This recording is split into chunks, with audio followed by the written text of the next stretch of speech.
This is a little tidbit I'm gonna give you, just one little nugget as we close this out. She wrote it down in a book, and I love it. What happens if you don't open that book every day? What happens if you only open that book once a week? What happens if you only open that book when things go wrong or when things are bad? Those aren't bad things, okay? But we talked about what if, and this is why it's on the mirror, what if it's a daily reminder? What if it's a daily affirmation? What if it's a daily mindset of what you see and how it affects your heart? It's a daily reminder to you what's obtainable, right? The reason it's on a mirror, and I'm gonna tell you guys this, right? As an athlete who achieved my level of success, and I'm saying it like that, my level, because you guys are really hard on yourselves when we talk about defining success, because you tie everything to achievement and failure. You guys have no gray, okay?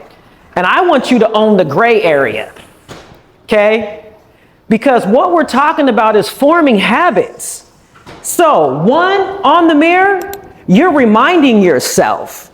You are habit forming. But who do you see in the reflection? Yourself. Say it, Addie. Yourself. So now who is accountable to those goals? Yourself. Come on, guys, give me some energy.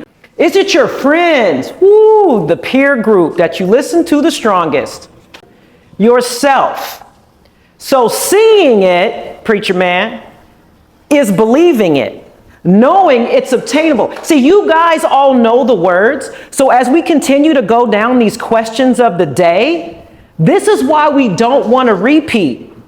These aren't one right answer. This isn't about right or wrong. It's about knowing where you're at right now today, what you can learn and take away from it, how you can grow, but ultimately, how can you apply it? Because if you don't apply it, it's written in a book that how often are we looking at, or written on a page? And I'll be honest with you, during my career, guess what I did, guys? Thank you, Brady. I did this, and I put it on my mirror, okay? I started this in college. Every season, I had my goals. I had what I needed to do, who I needed to be, AKA my action items to attain, and they were a reminder. And 9 times out of 10, I reached most of them. Guess what happened if I didn't reach it? What happened if I didn't reach it? See what he said? If I didn't reach it, I put it back in the rotation. But you know what word he didn't use? It wasn't that I failed, because that was a word that we use just a little, we own that word just a little bit too much in our definition of success last Saturday, where if you didn't achieve it, you failed. No, because in that process, you built a habit, you built affirmations, you built a process, right? You changed your mindset, you changed your heart, you changed what mattered, what's important, your focus, your intentionality. Maybe that goal, maybe it was a little too lofty, or maybe it wasn't too lofty, but it wasn't for the right now. It was to be obtained later on. So when you talk about the definition of success, which I know where Coach wants to go, he's going to put that question back out there for you. And you guys, as a collective, are going to have better answers. Again, this isn't right or wrong. You're going to have answers that are going to come deeper, where you're actually going to challenge yourself, because your definition of success can't just be, I want to win an Olympic medal. Okay? And I'm just going to leave you with one example, because I believe this kid is an Indiana native, Cole Hawker. Okay? Because the other thing that Coach likes to challenge you is know your sport, right? But I'm going to give you an Indy native, Cole Hocker. What happened at World Championships in his first event? This just happened, guys. This is today's news. Indiana native, World Championships, the pinnacle of the sport that you're participating in. Tell me what happened to him in his first race at the World Championships. Thank you, Addie. Y'all don't be ashamed to know your sport. He got disqualified. What do you think he did when he got disqualified? Because Brea just told us what he did.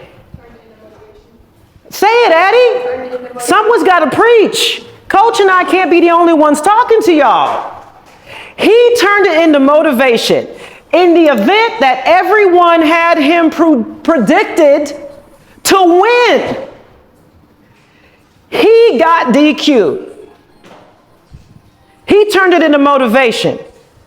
In his second event, she even gave us the event, y'all. She must mess around in this middle distance space, huh? What do you think? What do you think? In the 5K, what did he come back and do? Oh, who predicted him to win the 5K? He did. He did. Okay? That's what we're talking about, right? So when you look at goal setting, as we've all got them, sometimes we're going to get it, sometimes we're not. It's a constant, right? It's a constant frame of mind. It's a constant mindset. There's reshaping, reshifting. You guys are new every day, and that's what you see in the mirror, you every day. And you're going to have bad days. We're going to have bad seasons, bad weeks, a bad race. This is what's beautiful about track and field. Most of the time we compete in multiple events. So what happens when our first event doesn't go well? Because you wouldn't want to be a decathlete or a heptathlete if you don't know how to recover. Sometimes it's just short-term memory when something doesn't go well. You got to know how to move on. And someone might tell you that you got to move on. But what does that mean, move on? Because there's skills, tools that you guys have in you that you just need to sharpen to help you move on. So someone might say to you, move on, but Brea just told us how to move on. And that's what I got for you today, because we got to get a little workout in, and we got some more questions. Coach, anything else you want to add before we start sweating?